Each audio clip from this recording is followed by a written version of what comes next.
पतित पावन सीताराम। रघुपति राघव राजा राम। पतित पावन सीताराम। सीताराम सीताराम। भज प्यारे मन सीताराम। सीताराम सीताराम। भज प्यारे मन सीताराम। रघुपति राघव राजा राम। पतित पावन सीताराम। रघुपति राघव राजा राम। पतित पावन सीताराम। सीताराम सीताराम। भज प्यारे मन सीताराम। सीताराम सीताराम। भज प्यारे मन सीताराम। बोलिए सियापति रामचंद्र भगवान की जय। राघवेंद्र सरकार की जय। जय जय श्री राधे। जय जय श्री राधे। सभी भक्तों से निवेदन, सुंदर कांड की चर्चा इतनी सुंदर है कि आपके जीवन के मायने बदल जाएंगे। आप इस शरीर में क्यों आए हैं, इस सुंदर कांड के माध्यम से आप जान जाएंगे। और जो जीव अपना कल्याण करना चाहेगा उसे मार्ग मिल जाएगा। अभी हमारे हाथ में है कि हम अपना कल्याण करना चाहते हैं या नहीं चाहते हैं। कोई किसी को कंपेल नहीं कर सकता, लेकिन इतना याद रखिएगा, अगर भगवत प्राप्ति से वंचित रह गए तो फिर 84 लाख योनियों में भटकना पड़ेगा। आपके जाने के उपरांत आपके परिवार के किसी मेंबर से, आपके इंड पिंड दान करने से, क्रियाकर्म करने से कुछ नहीं होने वाला। सिर्फ धोखा है, मन की भ्रांति है। कल हमने आपके साथ सुंदर कांड की सबसे बड़ी पहली बात कही थी, जो व्यक्ति 3 पर्वतों को पार कर जाएगा।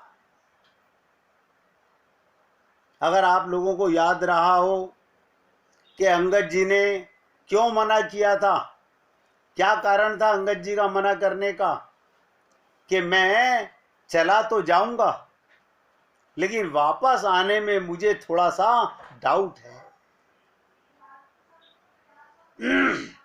ये आपको इसलिए बता रहा हूं, हमारी बुद्धि संसार में इस कदर फंसी हुई है और हमने अपने आप को कितना संसार में फंसा रखा है, ये आप और हम लोग स्वयं समझ नहीं पाते हैं। कोई भक्त बताएगा कि क्या कारण था अंगद जी का कि मैं जाकर के वापस नहीं आ पाऊंगा? क्योंकि वहाँ की जो सोने की नगरी है, लंका नगरी, वो देख के वो मोह में नहीं फंस जाए। उनके मन में लालच आ जाए और वो उधर ही रह जाए मोह माया में फंस के। बहुत सुंदर। देखिएगा, देवी जी ने बताया सोने की लंका, हम तो सोने की लंका में ही रह रहे हैं, हमें एसी चलते नजर आ रहे हैं, डनलप के गद्दे मिल रहे हैं, एयर कंडीशन गाड़ियां मिल रही हैं, खूब अच्छा खाना पीना मिल रहा है। अब कौन भगवान को प्रेम करना चाहेगा? और वहां तो स्वर्ग के सम्राट, आप सोचिएगा, स्वर्ग के देवता रावण की सभा में हाथ जोड़कर खड़े रहते हैं। वहां सूर्य की हिम्मत नहीं अपनी इच्छा से प्रकाश कर सके, जितना प्रकाश रावण चाहेगा उतना करना पड़ेगा। पवन, देखिएगा, हनुमान जी के पिता लंका में रावण को पंखा जल रहे हैं, सारे देवता हाथ जोड़ के खड़े हुए हैं। वहां वासना, काम, लोभ, क्रोध, मोह सब भरा हुआ है। आप और हम लोग इस देह में आए थे भगवान से वादा करके कि प्रभु एक बार मुझे इस नरक के द्वार से निकाल दीजिए। भगवान को पता था कि ये बाहर जाके माया के चक्कर में कैसा फंस जाएगा, और आप हम लोग फंस गए। मैं आपसे निवेदन करना चाहता हूं, अभी पूरा मौका है निकलने का। अंत मति सो गति। ये घर के काम, ये परिवार के काम, ये संसार के काम, शरीर के काम हैं। तो सबसे पहले आत्मज्ञान होना चाहिए। जिस व्यक्ति को ये आत्मज्ञान कि मैं कौन हूं, कल हमने कहा समस्त साधक भक्ति रूपा सौंदर्य तथा शांतिमयी श्री सीता को पाना चाहते हैं। देखिएगा, अगर आप लोग एकाग्रता से सुनेंगे तो मैं सुंदर कांड के अंदर अभी बहुत कुछ आपके साथ शेयर करने वाला हूं, जिससे आप लोगों का भ्रम, ये माया का भ्रम है, ये मोह का भ्रम है। आपको पता है अंगद ने जो पैर गाड़ा था, कोई क्यों नहीं उठा पाया? सोचा कभी हमने क्या कारण था कि अंगद का पैर नहीं उठा? अंगद जानता था ये माया नगरी है, ये लंका है, यहां पर मोह का पैर फंसा हुआ है। अब बुरा मत मानिएगा, मैं अपने सहित आप सबको निवेदन कर रहा हूं, ये मोह का पैर ही आपको संसार में वापस लाके पटकेगा, कोई और कारण नहीं है। पिछले जन्म के ना माता का पता, ना पिता का पता, ना पत्नी का पता, ना बच्चों का पता, ना मकान का पता, ना दुकान का पता, वहां का कोई मोह नहीं है। और जिस दिन यहां आंख बंद होगी, क्लीन स्लेट, उसके बाद ये भ्रम भी मर जाएगा। लेकिन फिर पछताए क्या होता है, जब चिड़िया चुग गई खेत। फिर आप लाख कोशिश कीजिए, कुछ नहीं होने वाला। अभी मौका है। सच्ची सुंदरता कैसे प्राप्त हो? सुंदर कांड में सबसे सुंदर सुंदरता कैसे प्राप्त हो? परंतु इन वस्तुओं की प्राप्ति के लिए जिस समुद्र को हमें पार करना होगा। मैं परिवार की बात नहीं कर रहा, मोह ममता आसक्ति की बात नहीं कर रहा। गोस्वामी तुलसीदास जी ने एक सूत्र दिया, जिसे कल मैंने आपसे निवेदन किया था, देहाभिमान ही समुद्र है। जामवंत ने हाथ खड़े कर दिए, नल नील ने हाथ खड़े कर दिए, सारे बंदरों ने, देवताओं ने हाथ खड़े कर दिए, अंगद ने भी हाथ खड़े कर दिए। केवल हनुमान देहाभिमान से ऊपर उठ गए। और मैंने कल आप लोगों से निवेदन किया था कि रट लीजिए, जब तक देह का अभिमान रहेगा तब तक सब धोखा। आपको लगता है सब सच्चे हैं, सब सगे संबंधी हैं, किसके? मरने वाले शरीर के। और आप और हम लोग बड़े खुश हो रहे हैं, जो असली संबंधी अंदर बैठा हुआ है। आज आपसे इसी पॉइंट पर चर्चा करने वाला हूं कि देहाभिमान जाएगा कैसे। ये देहाभिमान है क्या? सरल शब्दों में अगर कहें, इसका अर्थ है, अगर किसी व्यक्ति से पूछा जाए तुम कौन हो, अपना परिचय दीजिए, वो अपने शरीर को दिखाकर कहेगा ये मैं हूं।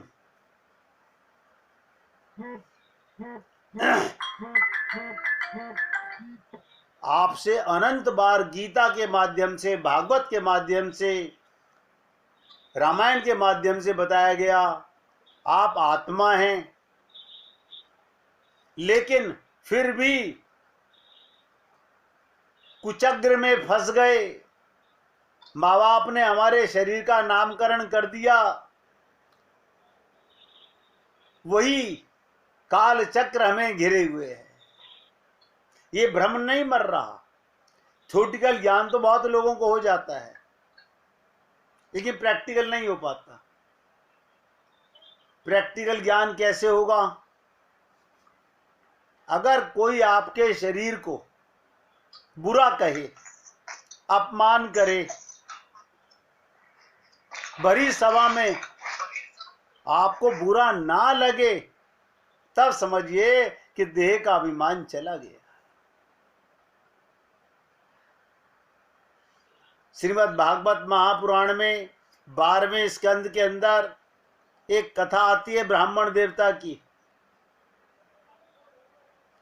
उस समय उसके आगे से खाना छीन लेना, उस पे थूक देना, पेशाब कर देना, उसका उफ ना करना, ये देह के अभिमान से ऊपर उठना है। और आप और हम लोग तो अगर मंदिर में भी, ध्यान सुनिएगा, अगर किसी की कोनी लग जाए मंदिर में, अनजाने में किसी की कोनी लग जाए, हम घूर के देखते हैं। ये तो अभिमान है हम लोगों का। और किसका है? देह का। किसी को जाति का अभिमान, किसी को धर्म का अभिमान, किसी को अपनी ज्ञान का अभिमान, किसी को अपने धन का अभिमान। ये सब देह के अभिमान हैं। क्यों? आत्मज्ञान होने के बाद कण कण में भगवान है। यही गोपियों का ज्ञान था, कण कण में भगवान।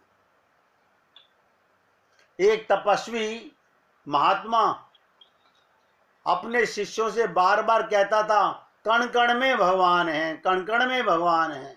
संसार में ऐसी कोई वस्तु और ऐसा कोई स्थान नहीं जहां भगवान ना हो।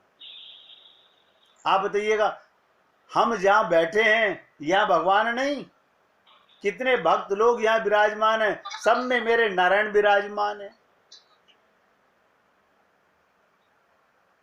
लेकिन हम लोग ये मान बैठे हैं, राम राम के मंदिर में बैठे हैं, कृष्ण कृष्ण मंदिर में बैठे हुए हैं, देवी जी देवी मंदिर में बैठी हुई हैं। ऐसी कोई स्थान, एक सुई की नोक जितनी जगह नहीं जहां भगवान नहीं है। प्रत्येक वस्तु को भगवान मानकर उसे नमन करना चाहिए। यही उनकी शिक्षा का निचोड़ था। उनका एक शिष्य, ध्यान से सुनिएगा, कहीं जा रहा था, सामने से एक हाथी तेजी से दौड़ता हुआ आया। कल ही बता के चुका हूं मैं आपको, कल ही बता के चुका हूं।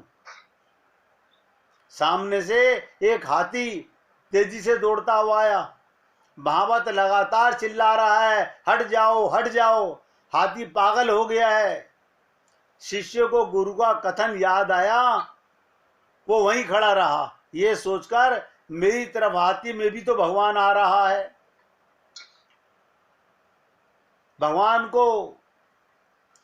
भगवान से कैसा डर, मुझ में भगवान, हाथी में भगवान। भगवान को भगवान से कैसा डर। वो रास्ते के बीच में डटा रहा। ये देखकर महावत क्रोध से चिल्लाया, हट जाओ, क्यों मरने पर तुले हो। पर शिष्य अपनी जगह से एक अंगुल भी इधर से उधर नहीं हुआ। पागल हाथी ने उसे सूंड में लपेटा और घुमाकर फेंक दिया।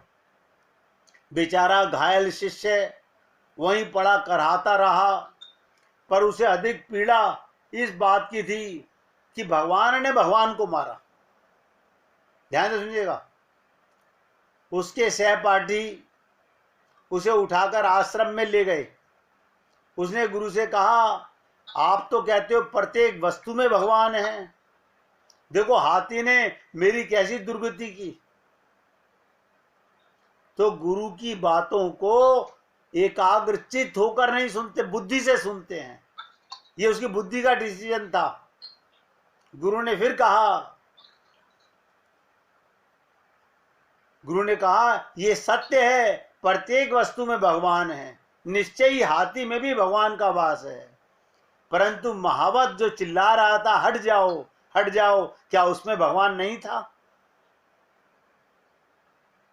भगवान ने कहा, मैं तो महावत के मुख से चिल्ला रहा था, हट जाओ, लेकिन तुमने नहीं माना। अपनी बुद्धि से जाना कि हाथी में तो भगवान है, लेकिन जो महावत चिल्ला रहा है उसमें विश्वास नहीं किया कि उसमें भी भगवान है। इसलिए आदि शिक्षा अधूरी समझकर उसे प्रयोग में लाना बुद्धिमानी नहीं, मूर्खता है। आज सुंदरकांड की चर्चा करने से पहले मैंने आप लोगों को ये दृष्टांत द्वारा इसलिए बताया, हम संतों को सुनकर अपनी बुद्धि से डिसीजन निकालते हैं, हम पूरा का पूरा पीते नहीं हैं। तो हमने कल कहा था, संसार के अधिकांश व्यक्ति के मस्तिष्क में भ्रांति है, मैं शरीर हूं। अगर मैं ऐसा भी कहूं कि 99.99%, अगर मैं ऐसा भी कहूं, इसमें कोई डाउट नहीं है। आप सोचिएगा, इसमें कोई डाउट नहीं है। और रामायण की मान्यता है कि शरीर रूपी समुद्र ही सबसे बड़ी बाधा है। हमें भगवान अब तक क्यों नहीं मिले? इस देह के कारण। सीतारामाचार्य जी कहते हैं, इस देह में हरि मिलत है। बहुत ध्यान से समझिएगा। सीतारामाचार्य जी कहते हैं, इस देह में हरि मिलत है। और रामायण कह रही है शरीर ही बाधा है। दोनों में अंतर क्या है? सीतारामाचार्य जी भी सही कह रहे हैं और रामायण भी सही कह रही है। हमने शरीर का सदुपयोग नहीं किया। सीतारामाचार्य जी कह रहे हैं, सारे धंधे छोड़कर, ये मोह ममता आसक्ति के बंधन काटकर, अपना संबंध भगवान से मानकर, मन एक है, चाहे संसार में प्यार कर लो चाहे भगवान में प्यार कर लो। किसी ने हमसे पूछा, तो क्या परिवार में पाप करना पाप है? मैंने कहा बिल्कुल पाप नहीं है। पाप कब होता है? जब आप उसमें भगवान को नहीं देखते। मेरा मेरे पिता से प्रेम है क्योंकि उसमें नारायण है। जैसे ही नारायण निकल जाते हैं आप उस शरीर को उठा के नहीं रखते। सबकी बुद्धि काम करती है। यही असली ज्ञान है, देह में छुपे हुए मूल तत्व आत्मा परमात्मा का दर्शन करना। किसी को छोटा बड़ा ना मानना, क्योंकि व्यक्ति जब तक अपने आप को शरीर मानता है तब तक अगर वो समझता है हम जीवन में सच्ची शांति पा सकते हैं। नोट करो, जब तक शरीर मानेगा सच्ची शांति नहीं मिलेगी, सच्ची भक्ति का भ्रम बना रहेगा, सच्चा प्रकाश नहीं मिलेगा। ये केवल भ्रम है। हम लोगों को लगता है हमारे पुरोहित जी आए थे, हमारे ब्राह्मण जी आए थे, और हमसे लोग कहते हैं हमारे खानदानी हैं ये। मतलब तुम्हारे दादाजी परदादाजी चले गए, ये खानदानी चले आ रहे हैं।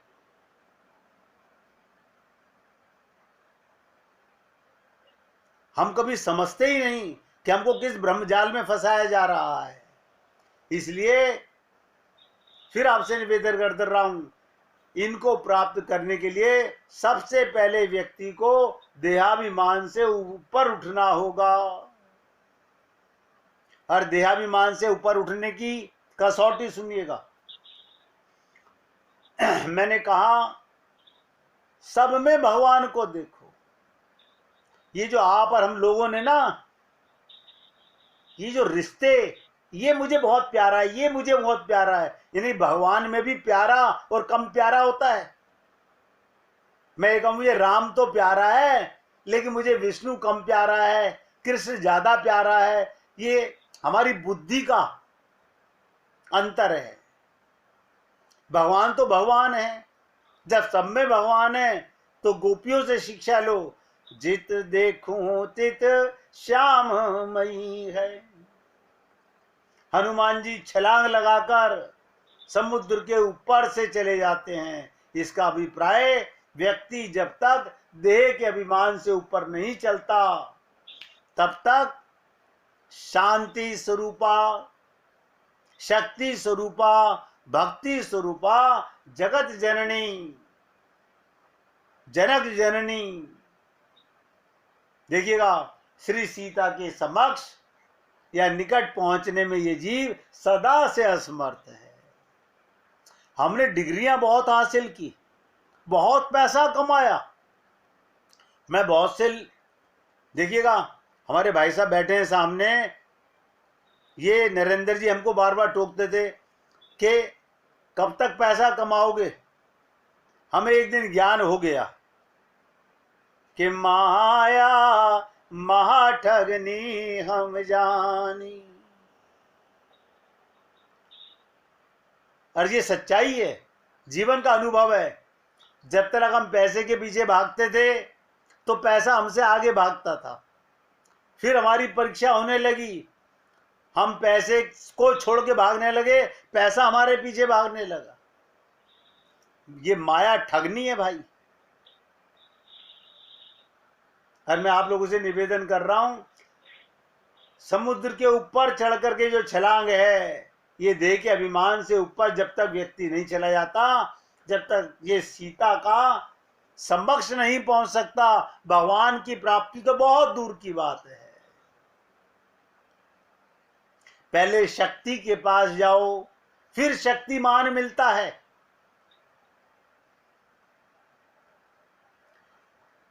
कोई भी व्यक्ति लक्ष्मी को पाएगा, राधा को पाएगा, सीता को पाएगा तो भगवान तक पहुंच जाएगा। ये तीन कड़ियां मैंने आपसे निवेदन की थी, भक्त, भक्ति, भगवान। भक्त माने गुरु, भक्ति माने शक्ति, और भगवान माने नारायण। पहले गुरु के पास जाओ, फिर सीता के पास जाओ, उसके बाद राम मिलेंगे।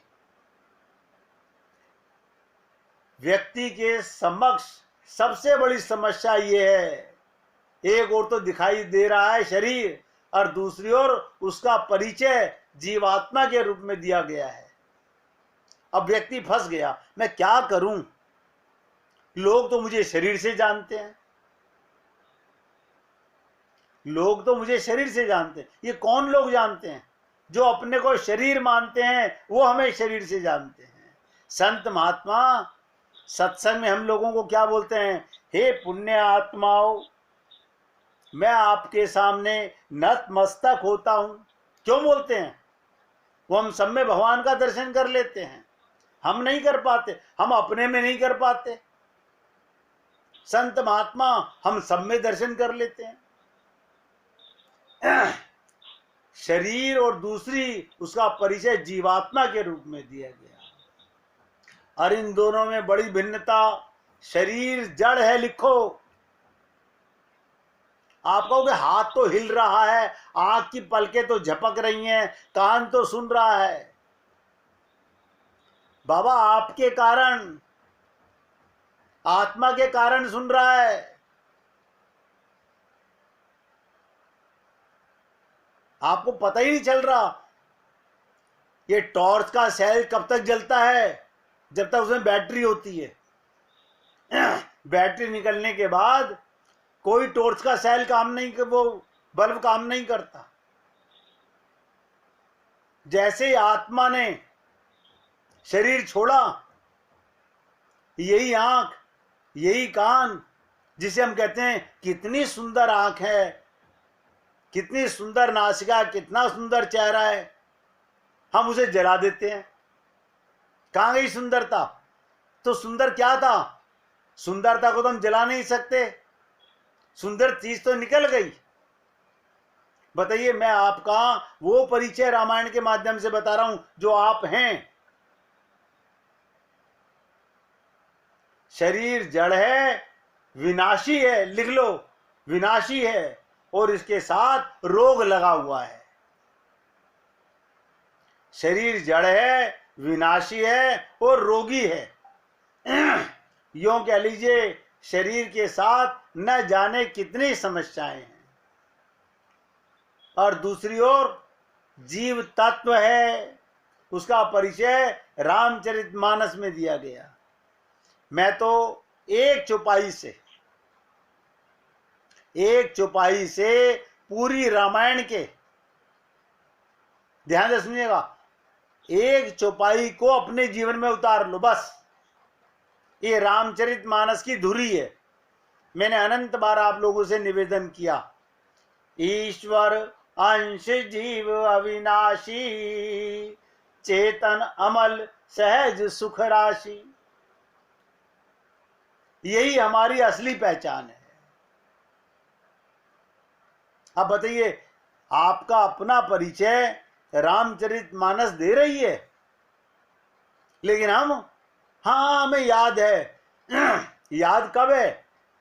आपको तो ये याद है मैं अशोक हूं, मैं नरेश हूं, मैं सुरेश हूं, मैं महेश हूं। आपको तो ये याद है। ईश्वर का अंश कहां याद है? इस परिस्थिति में व्यक्ति के सामने समस्या ये है, नोट करो, कि एक और तो अनित्य शरीर है, एक और तो अनित्य शरीर है। अनित्य का मतलब सब जानते हो, मरने वाला, और दूसरी ओर नित्य आत्मा, नित्य जीव है।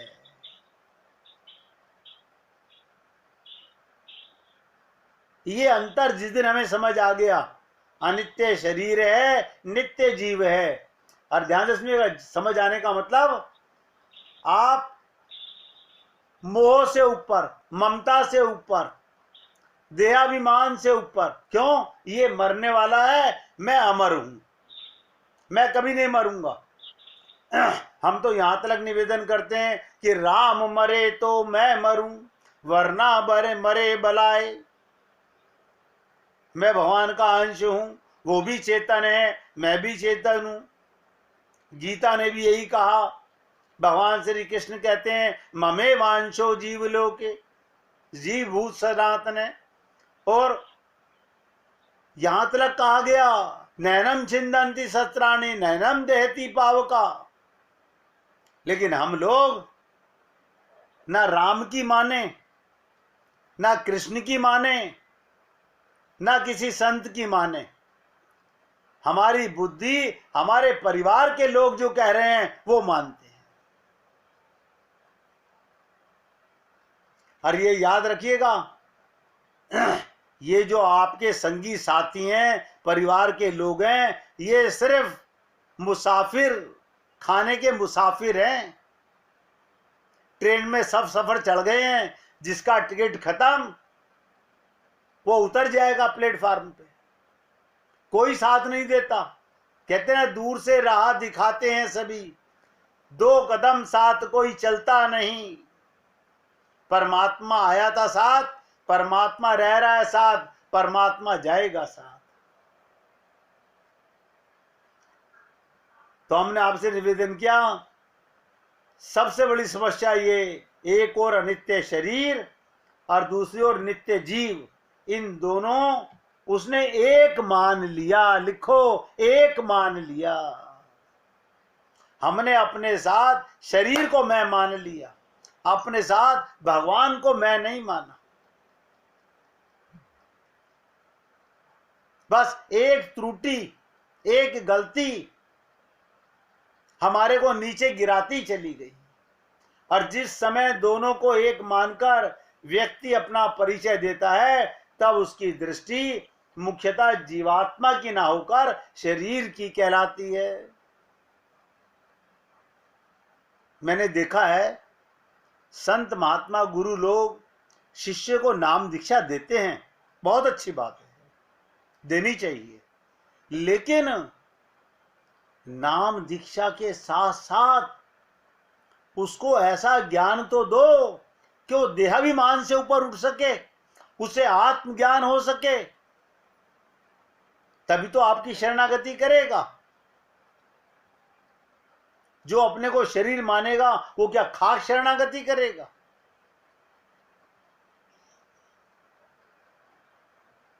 हनुमान जी के संदर्भ में यही प्रश्न किया जाता है। जैसे शरीर का जन्म किसी न किसी, ध्यान से सुनिएगा, किसी न किसी माता के गर्भ से होना है, उसी प्रकार हनुमान जी का जन्म तो किन्हीं माता पिता के शरीर से हुआ। ऐसी परिस्थिति में उनका शरीर था या नहीं, इसका उत्तर क्या होगा? आप सोचिएगा, हनुमान जी महाराज से पूछ लें, वो स्वयं अपने आप को क्या मानते हैं, शरीर या जीव? भगवान राघवेंद्र ने, भगवान श्री राम ने हनुमान जी से पूछ लिया, क्या पूछा? आपन चरित्र कहाँ हम गाई। हमने तो अपना परिचय बता दिया, कहूं विप्र निज कथा बुझाई। अब तुम अपने पे परिचय दे दो, पूरी ताकत लगाकर सुनो। भगवान श्री राम कहते हैं, ब्राह्मण देवता, मैंने तो अपना परिचय बना दिया, आप ब्राह्मण बन के आए हो, अब अपना परिचय बनाओ, अपनी कथा सुनाइए। तो प्रभु की जिज्ञासा के उत्तर में हनुमान जी ने जो वाक्य कहे वो बड़े अनोखे थे। क्योंकि भगवान राम ने तो अपना परिचय देते हुए कहा, हम दशरथ के पुत्र हैं, दशरथ जी मेरे पिता हैं, कौशल्या मेरी माता हैं, लक्ष्मण मेरे भाई हैं, ये सीता मेरी पत्नी है, जिनका हरण हो गया, मैं उन्हें खोज रहा हूं। इसी प्रकार हनुमान जी को कहना चाहिए था, मैं अंजनी का पुत्र हूं, पवन मेरे पिता हैं। पर उन्होंने जो अपना परिचय दिया उसे पढ़कर बड़ा आश्चर्य होता है। हनुमान जी ने अपना परिचय न तो अंजनी के पुत्र के रूप में दिया, न बाप पवन पुत्र के रूप में दिया। आप सोचिएगा कैसे पार हो गई ये। भगवान राम ने इनको ही अपनी अंगूठी क्यों दी, क्यों मुद्रिका दी उनको? क्योंकि जब भगवान से भेंट हुई तो हनुमान जी ने अपना परिचय क्या दिया? एक मैं मंद मोह बस, कुटिल हृदय अज्ञान। कमाल कर दिया। क्या कहा? एक मैं मंद मोह बस, कुटिल हृदय अज्ञान।